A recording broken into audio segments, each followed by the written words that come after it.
નમસ્કાર, money manager એટલે તમારા નાણાંના ચોક્કસ આયોજન માટે અપાતું માર્ગદર્શન અને હું જર્નાલ કંટી આપ સૌનું સ્વાગત કરું છું આજના મની મેનેજરમાં એક નવા ટોપિકની સાથે.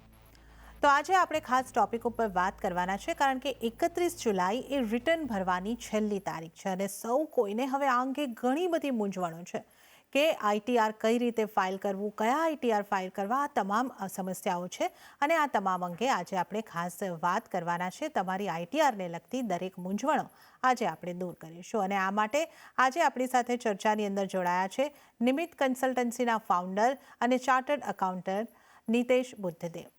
નીતેશજી, આપનું સ્વાગત છે સીએનબીસી બજાર પર. તો નીતેશજી, જે રીતે આપણે અહીંયા આગળથી વાત કરી કે જેમ જેમ દિવસો જે આવે છે રિટર્ન ફાઇલ કરવાના નજીક એમ હવે ઘણા લોકોની ચિંતાઓ વધતી જાય છે અને ઘણી બધી સમસ્યાઓ જ્યારે આઈટીઆર ફાઇલ કરવાની હોય છે ત્યારે એમને આવતી હોય છે. તો આ આપણે આજે મૂંઝવણ એમની ખાસ દૂર કરવા માટે આપણે આ એપિસોડ આજે કરી રહ્યા છે. તો સૌથી પહેલાં તો તમે એ સમજાવો કે આઈટીઆર કોણે ફાઇલ કરવાનું રહે છે? ચોક્કસ જી ઝરણાજી, થેન્ક યુ મને આજે શોમાં ઇન્વાઇટ કરવા માટે અને એક બહુ ટાઈમલી ટોપિક ચૂઝ કરવા માટે. કારણ કે જેમ તમે કીધું બધા લોકોની ક્વેરી આવે છે કે કયા રિટર્ન ફાઇલ, કયું આઈટીઆર ફાઇલ કરવું, શું ચેન્જીસ છે અને આને લાગતા ઘણા સવાલો. બટ જેમ તમે કીધું સૌથી પહેલી વસ્તુ તો એ જ તે કે કોણે ફાઇલ કરવાનું રહેશે. સો આમાં એક બહુ બધી કન્ડિશન્સ છે, બટ સૌથી પહેલી કન્ડિશન જે ઇન્કમટેક્સ એક્ટ ની અંડર છે એ છે કે જો તમારી ગ્રોસ ટોટલ ઇન્કમ 2.5 લાખ કરતા ઉપર હશે ફાઇનાન્શિયલ યરમાં, તમારી ટોટલ ઇન્કમ છે, ગ્રોસ ટોટલ ઇન્કમ છે. અને જ્યારે વાત થાય છે ગ્રોસ ટોટલ ઇન્કમની, તો આમાં કોઈ ડિડક્શનને બાદ લીધા પેલાની વાત છે. જો એ 2.5 લાખ રૂપિયાથી ઉપર હોય તો તમારે રિટર્ન ફાઇલ કરવું પડશે. આ થઈ ઇન્કમ બેઝ, જે લગભગ ઘણા ખરા લોકો સમજતા હોય છે ઝરણાજી. બટ આની સિવાય બીજી ઘણી એવી કન્ડિશન્સ છે જે ઇન્કમ રિલેટેડ નથી, જે બીજી બધી વસ્તુને આધાર પર અને અથવા તો એમ કહી શકો ગવર્મેન્ટ યા તો central board of direct taxes જે છે સીબીડીટી, એણે આ એક થોડું વાઇડર કરવા માટે જે આ કમ્પ્લાયન્સનો પાર્ટ છે, જે લોકો વધારે ઇન્કમ ટેક્સ ફાઇલ કરે, જે લોકો આ દાયરામાં નથી આવતા ઇન્કમવાળા, એની ઉપર માટે ઘણી કન્ડિશન્સ આપી છે જેને લોકોનો ખ્યાલ હોતો નથી. તો એના પર એક નજર નાખીએ.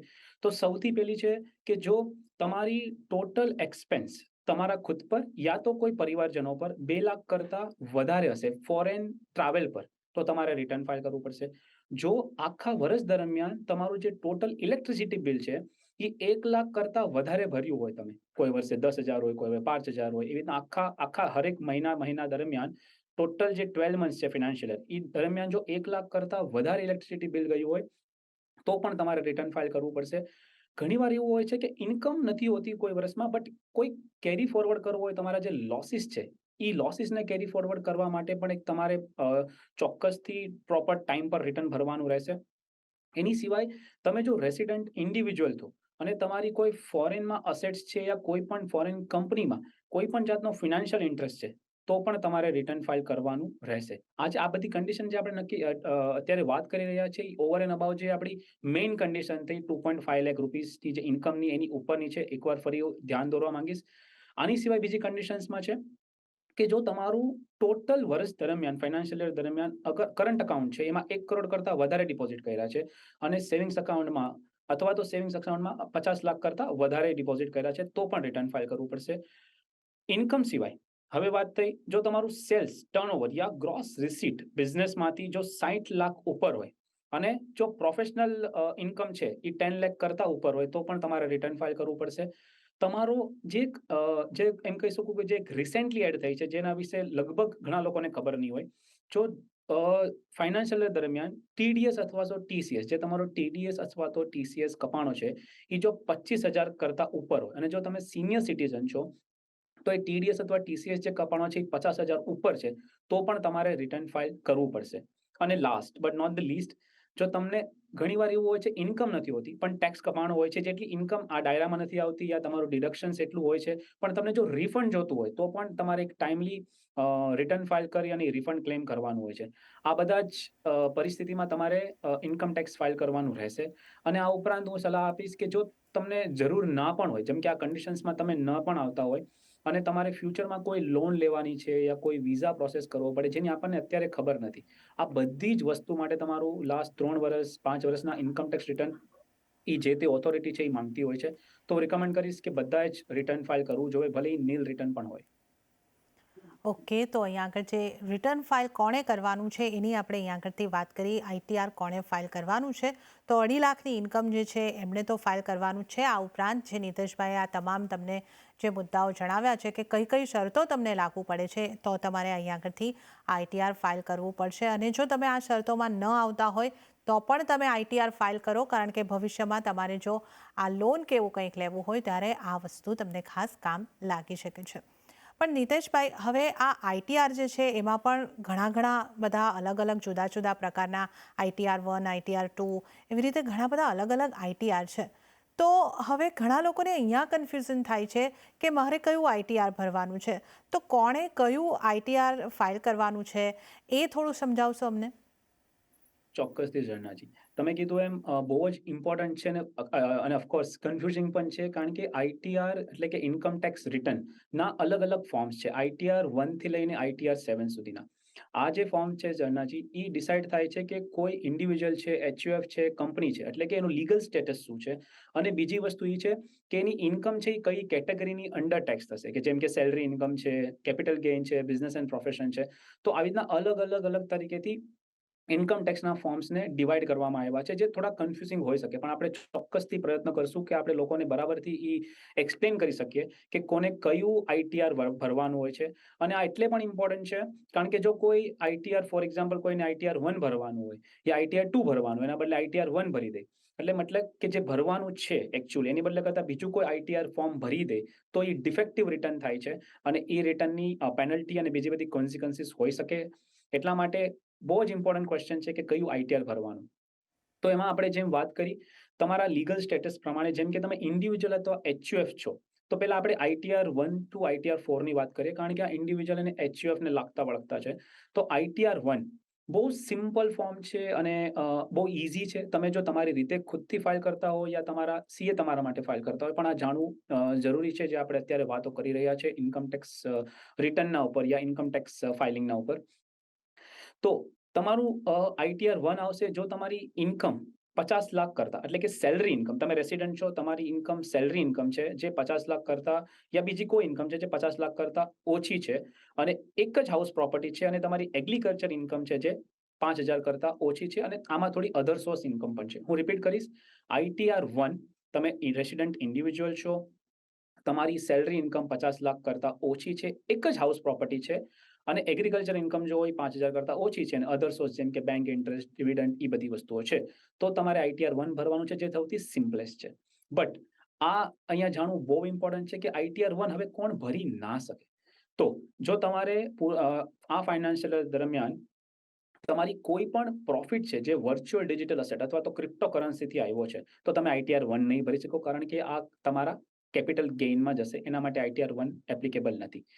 જો તમારી પાસે કોઈ પણ કંપનીના ESOPs છે, એટલે કે એમ્પ્લોય સ્ટોક ઓપ્શન્સ પ્લાન જે આવે છે, એ તમારી પાસે તમારી કંપનીના તમે એ સબસ્ક્રાઇબ કર્યા છે, તો તમે આઈટીઆર 1 નહીં ભરી શકો. યા તમે કોઈ પણ અનલિસ્ટેડ કંપનીમાં ઇન્વેસ્ટ કર્યું છે, એ થ્રુ ESOP હોઈ શકે યા બીજી કોઈ અનલિસ્ટેડ કંપની હોઈ શકે, યા તમે કોઈ કંપનીમાં ડિરેક્ટર છો, તો પણ તમે આઈટીઆર 1 નહીં ભરી શકો. અથવા આપણે જેમ વાત કરી એક હાઉસ પ્રોપર્ટી હોય તો ઠીક છે, પણ જો એક કરતા વધારે હાઉસ પ્રોપર્ટી હોય અને ભલે બંને સેલ્ફ ઓક્યુપાઈડ પ્રોપર્ટી હોય, બંને તમે તમારા યુઝ માટે રાખી હોય, તો પણ તમે આઈટીઆર 1 નહીં ભરી શકો, કારણ કે તમારા પાસે એકથી વધારે હાઉસ પ્રોપર્ટી છે.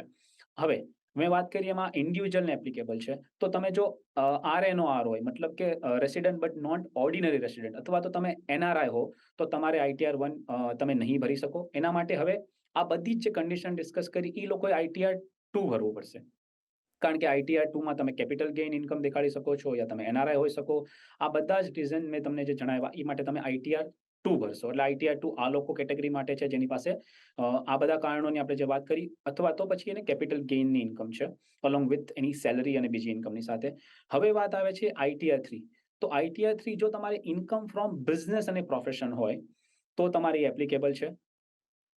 એવું પણ થશે એકાદ વસ્તુ જે તમને કદાચ એમ લાગતું હોય કે આ બિઝનેસ પ્રોફેશનમાં આવશે કે આ કેપિટલ ગેઇનમાં આવશે, એ જે ડાઉટ હોય જો તમારો હોઈ શકે, તમારી જો ફ્યુચર એન્ડ ઓપ્શન્સની ટ્રેડિંગ ઇન્કમ છે, એ તમે બિઝનેસ એન્ડ પ્રોફેશનમાં દેખાડશો, તો તમારે ભલે તમે સેલરીડ ઇન્કમ હોય, પણ તમારી પાસે જો આ ટાઈપની કોઈ પણ ઇન્કમ હશે, જેમ કે ફ્યુચર એન્ડ ઓપ્શન વગેરે, તો તમારે બિઝનેસ એન્ડ પ્રોફેશન એટલે કે આઈટીઆર 3 ફાઇલ કરવું પડશે. હવે ITR 4 જે છે એ અગેન ઇન્ડિવિજ્યુઅલ HUF અને ફર્મ્સ માટે તો છે જ, બટ એ કઈ કેટેગરી માટે છે? જે પ્રિઝમ્પટિવ ટેક્સેશન છે. ઝરણાજી, ઘણીવાર એવું હોય છે કે લોકો બુક્સ ઓફ અકાઉન્ટ મેન્ટેન નથી કરતા અને જે ઇન્કમ છે, જે સમજો કે એમાં લિમિટ આપવામાં આવી છે 50 લાખની, 50 લાખનું ટર્નઓવર હોય યા ઇન્કમ હોય, એના ડાયરેક્ટ એક પર્સન્ટેજ પ્રોફિટમાં બતાડી અને તમે રિટર્ન ફાઇલ કરી શકો છો, જેને પોપ્યુલરલી એમ કહેવાય છે પ્રિઝમ્પટિવ ટેક્સેશન. તો આ તરીકેના જે રિટર્ન છે એ જાય છે ITR 4 ની અંદર. હવે ITR 4 પછી જો આપણે વાત કરીએ તો ITR 6 જે છે એ કંપની માટે છે. જે પણ કંપનીઝ માટે જે ટેક્સ ભરવાનું ITR 6 માંથી. ITR 7 છે એ ટ્રસ્ટ, પોલિટિકલ પાર્ટીઝ, યુનિવર્સિટી એ લોકો માટે છે. હવે આપણે ITR 5 ની વાત નથી કરી, આપણે ભૂલ્યા નથી. હવે આ સિવાય જે બધી જ વસ્તુ છે લેફ્ટ ઓવર કેટેગરી તમે કહી શકો યા અધર્સ કહી શકો, એ છે firms, LLP, OOP, BOI, cooperative societies, યા ફાઇનાન્શિયલ દરમિયાન કોઈની સમજો ડેથ પણ થઈ જાય છે, તો એના એસ્ટેટે જે રિટર્ન ફાઇલ કરવાનું હોય એ ડિસીઝ પર્સનના બિહાફ પર, એ બધા ITR 7 માં આવે છે.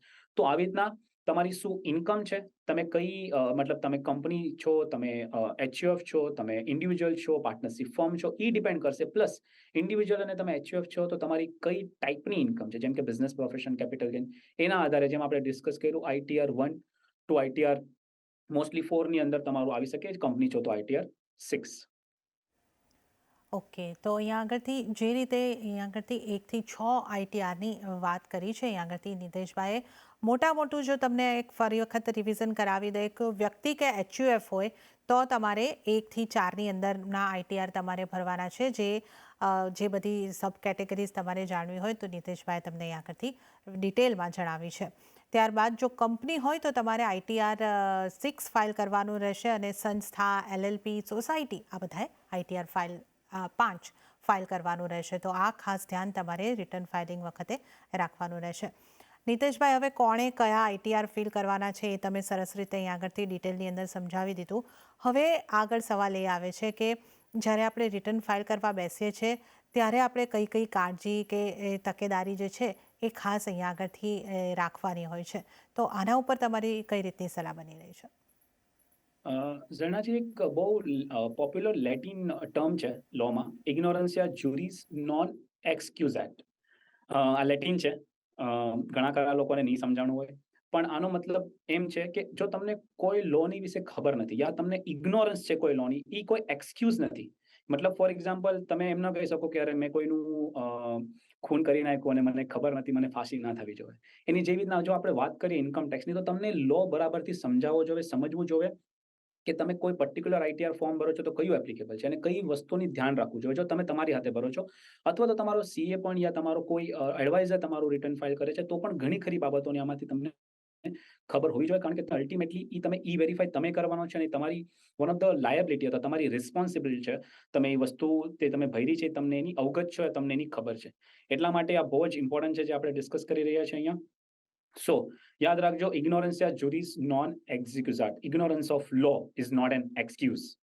તો હવે જ્યારે પ્રિકોશનની વાત કરી ઝરણાજી તમે, તો એક 26A આપણે જાણીએ છીએ કે તમારે એમાં TDS વગેરે જે શું વર્ષ દરમિયાન શું તમારા ટેક્સ ડિડક્ટ થયા છે એની જાણકારી હોય છે. તમારે ડાઉનલોડ કરવું જોઈએ તમારા ઇન્કમ ટેક્સ પોર્ટલમાંથી.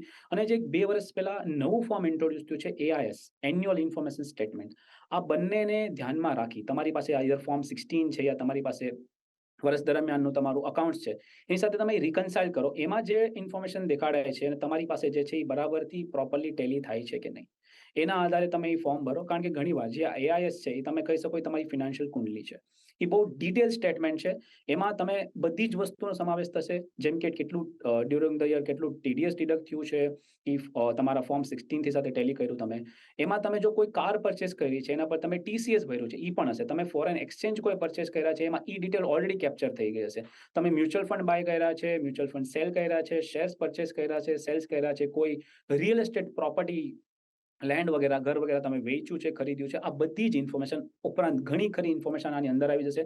સો એક રિક્વેસ્ટ છે, એક રિકમેન્ડેશન છે, AIS ડાઉનલોડ કરો, એની સાથે વેરીફાઈ કરો કે તમે પ્રોપરલી બધી વસ્તુ ડિસ્ક્લોઝ કરો છો કે નહીં. તો આ સૌથી ઇમ્પોર્ટન્ટ પોઈન્ટ છે. હવે તમે અગર ઓલ્ડ રિજીમમાં છો તો તમે બધા જ પ્રોપર ડિડક્શન જે ક્લેમ કરવાના છે એ કોઈ ભૂલતા તો નથી. બરાબરથી પાછું ક્રોસ ચેક કરો કે તમે જે ઓલ્ડ રિજીમમાં ડિડક્શન દેખાડવાના છે, ATC, ATD, તમારું ATC ની અંદર તમારું life insurance premium, term insurance premium, તમારા ટેક્સ સેવિંગ મ્યુચ્યુઅલ ફંડ, તમારું કોઈ પણ જાતનું હેલ્થ ઇન્સ્યોરન્સ પ્રીમિયમ હોઈ શકે, ડોનેશન હોઈ શકે, આ બધું બરાબરથી ક્લેમ કર્યું છે કે નહીં એકવાર ક્રોસ ચેક કરો. જો તમે ન્યૂ રિજીમમાં છો તો તમને કોઈ પણ જાતના ડિડક્શન તો નથી મળતા. એકાદ બે ડિડક્શન જે છે એ મળે છે, જે તમે બરાબરથી એલિજિબલ છો, તમે ક્લેમ કર્યા છે કે નહીં ચેક કરો.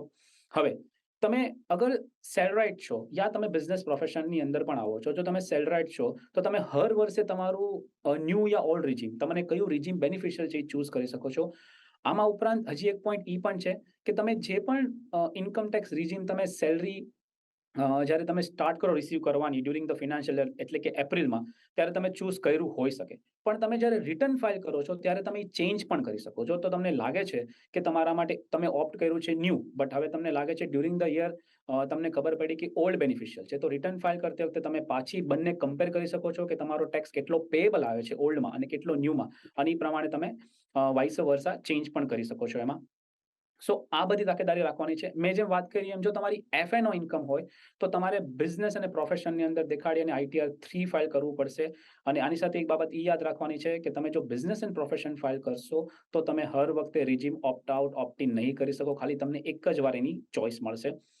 ઈ ફાઇલ થઈ જશે તમારું રિટર્ન, એ લાસ્ટ સ્ટેપ નથી. ઈ ફાઇલ થયા પછી એને તમે વેરીફાઈ કરો, તમે ઓટીપીથી યા બેંક પોર્ટલથી તમે જેને વેરીફાઈ કરો તમારા આધાર લિંક ઓટીપીથી, એ તમારું લાસ્ટ સ્ટેપ છે. સો એ ધ્યાનમાં રાખો. અને અગત્યની બાબત જેમ ઝરણાજીએ સ્ટાર્ટિંગમાં જ કીધું કે તમારે 31 જુલાઈ પહેલા રિટર્ન ફાઇલ કરવાનું છે, નકર 5,000ની પેનલ્ટી ભરવી પડશે. એની સાથે એક અગત્યની વાત જોડી દઉં, જો તમે તમારો કોઈ પણ જાતનો લોસ છે એને તમે કેરી ફોરવર્ડ કરવા માંગતા હોય તો તમારે પ્રોપર રિટર્ન ફાઇલ કરવું પડશે ઈ ટાઈમ લિમિટની અંદર. એટલે કે જો તમે બિલેટેડ રિટર્ન ફાઇલ કરો જે જુલાઈથી ડિસેમ્બરની વચ્ચે કરી શકો પેનલ્ટી સાથે, પણ તમે ઈ કેસમાં તમે તમારા લોસીસ કેરી ફોરવર્ડ નહીં કરી શકો. તો આ બહુ જ ઇમ્પોર્ટન્ટ છે. આ બધી વાતનું ધ્યાન રાખવું જ્યારે તમે રિટર્ન ફાઇલ કરવા જઈ રહ્યા છો. ઓકે, તો અહીંયા આગળથી આપણે કઈ તકેદારીઓ તમે જ્યારે આઈટીઆર ફાઇલ કરો છો એની ખાસ કરીને વાત કરી છે. તો તમારા દરેક ટ્રાન્ઝેક્શન છે એનો ઉલ્લેખ ખાસ કરીને તમે કરો અને સમયસર તમે તમારા તમામ ડિડક્શનને ક્લેમ કરીને આ આઈટીઆર ફાઇલ કરો, એ ખાસ મુખ્ય મુદ્દો આપણે અહીંયા આગળથી ચર્ચા કર્યો છે. તો આનું ધ્યાન રાખીને તમારે સમયસર આઈટીઆર ફિલ કરવાના રહેશે. તો આ સાથે જ મની મેનેજરની અંદર હાલ સમય થઈ રહ્યો છે એક નાનકડા વિરામનો, તો એ લઈશું નાનકડો વિરામ અને વિરામ બાદ આ ચર્ચામાં આપણે આગળ વધીશું.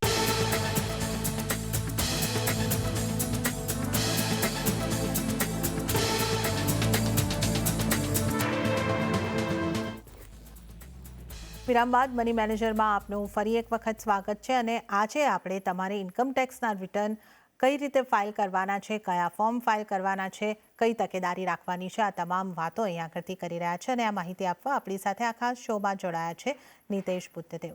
નીતેશજી, આપણે આ તમામ જાણકારી એપિસોડના પહેલા ભાગમાં આપણે બ્રેક પહેલાં અહીંયા આગળથી લીધી. હવે આપણે મને એ સમજાવો કે તાજેતરમાં આપણે જોઈ રહ્યા છે અને પાછલા થોડા સમયની અંદર આઈટીઆર ફોર્મની અંદર પણ ખાસા એવા ફેરફાર આવ્યા છે. તો મુખ્ય એવા કયા બદલાવ છે જેને આપણે ખાસ આ વખતે ધ્યાન રાખવાના રહેશે? ચોક્કસ ઝરણાજી. જેમ તમે મેન્શન કર્યું, હર વર્ષે કોઈને કોઈ ચેન્જીસ ઇન્કમ ટેક્સ રિટર્નના જે ફોર્મ્સ છે 1 to 7, એમાં કોઈને કોઈ શેડ્યુલમાં આવતા હોય છે યા કોઈ નવા શેડ્યુલ ઇન્ટ્રોડ્યુસ કરવામાં આવે છે એડિશનલ ઇન્ફોર્મેશન માટે, રાઈટ? તો આ વખતે જો આપણે જોઈએ છે તો ઘણા ખરા ચેન્જીસ આવ્યા છે. એમાંથી આપણે ઇમ્પોર્ટન્ટ જે 3 to 4 જેવા ચેન્જીસ છે જે કદાચ બધાને લાગુ પડી શકે અથવા તો બધાએ ધ્યાન રાખવું જોઈએ, એવા આપણે 3 થી 4 એવા ચેન્જીસની જરૂરથી વાત કરીશું. એમાં સૌથી પહેલું મારું ધ્યાન જાય છે એ છે ન્યૂ શેડ્યુલ ઇન્ટ્રોડ્યુસ કરવામાં આવ્યું છે વર્ચ્યુઅલ ડિજિટલ અસેટ, અથવા તો તમારી ક્રિપ્ટોકરન્સીના નામથી આપણે ફેમસલી ઓળખીએ છીએ. એમાં જો કોઈ ડીલિંગ કર્યું હોય, એમાં જો વર્ષ દરમિયાન કોઈ લેવેચ કરી હોય, એમાં જે પ્રોફિટ થયો છે એ એમને આ શેડ્યુલની અંદર આપવાનો રહેશે ડિટેલમાં. કયા ડેટના પરચેસ થયું છે, કયા ડેટના શેર્સ થયું છે, કયા ડેટના સેલ કર્યું છે અને એમાં શું પ્રોફિટ અથવા તો લોસ થયો છે. બીજું જે ચેન્જીસ ઇમ્પોર્ટન્ટ ચેન્જીસ કહી શકું એ ઇન્ટ્રાડે ટ્રેડર્સ માટે છે. જો તમે બિઝનેસ એન્ડ પ્રોફેશનલ રિટર્નમાં દેખાડો છો તમારું ઇન્ટ્રાડે ટ્રેડિંગની એક્ટિવિટી છે શેર્સ, હવે આ એડિશનલ ઇન્ફોર્મેશન આમાં માંગવામાં આવી છે કે તમે ડ્યુરિંગ ધ યર શું ટોટલ ટર્નઓવર કર્યું છે આ ઇન્ટ્રાડે ટ્રેડિંગ એક્ટિવિટીથી, એ સેપરેટલી ડિસ્ક્લોઝ કરવાનું છે. અને તમારો આમાં જે પ્રોફિટ એન્ડ લોસ થયો છે એ તમારે એક સેપરેટલી ડિસ્ક્લોઝ કરવાનો છે ફ્રોમ ઇન્ટ્રાડે ટ્રેડિંગ એક્ટિવિટીથી. થર્ડ ચેન્જીસ જે આપણને ઓલ્ડ અને ન્યૂ રિજીમ આપણને બધે હવે વાકેફ છે. પણ આમાં જ્યારે ઈ પણ આપણને ખબર છે કે જો તમે સેલરાઇડ હોય તો તમે હર વર્ષે તમે ઓલ્ડ રિજીમથી ન્યૂ રિજીમ અથવા તો ન્યૂ રિજીમથી ઓલ્ડ રિજીમમાં સ્વિચ કરી શકો છો.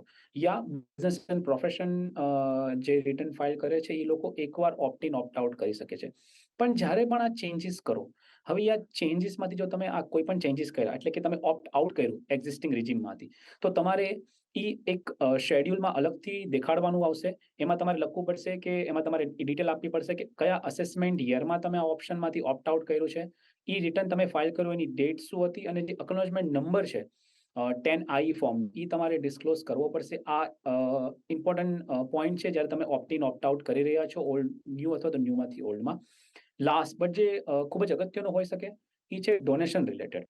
જ્યારે પણ ઝરણાજી આપણે ડોનેશન કરીએ છીએ ત્યારે આપણને એનું એક રિસીટ મળે છે. તો આપણે નોર્મલી અત્યાર સુધી કેવી રીતના કરતા, ઇન્કમ ટેક્સ રિટર્નમાં આપણે એ ડોનેશનનું અમાઉન્ટ અને કોને ડોનેટ કર્યું છે એ આપણે ઇન્ફોર્મેશન આપી દેતા. બટ હવે એમાં એક બહુ ઇમ્પોર્ટન્ટ ચેન્જ થયો છે. તમારે એક ARN નંબર લખવો પડશે તમે જ્યારે પણ આ ડોનેશન તમારા રિટર્નમાં ક્લેમ કરો છો.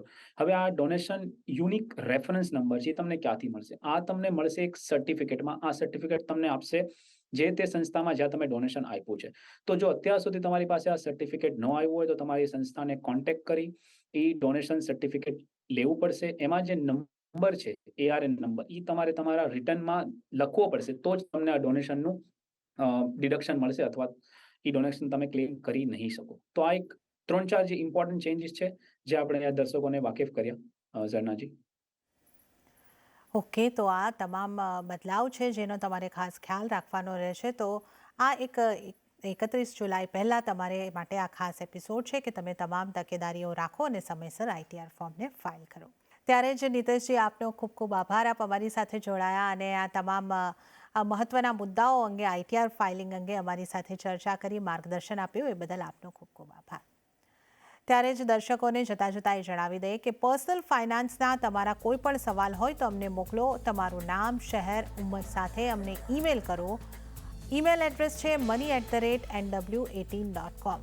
આ ઉપરાંત તમે અમને ફેસબુક પર પણ લખી શકો છો, facebook.com/CNBC બજાર પર, અને તમે અમને ટ્વીટ પણ કરી શકો છો, twitter.com/CNBC બજાર પર.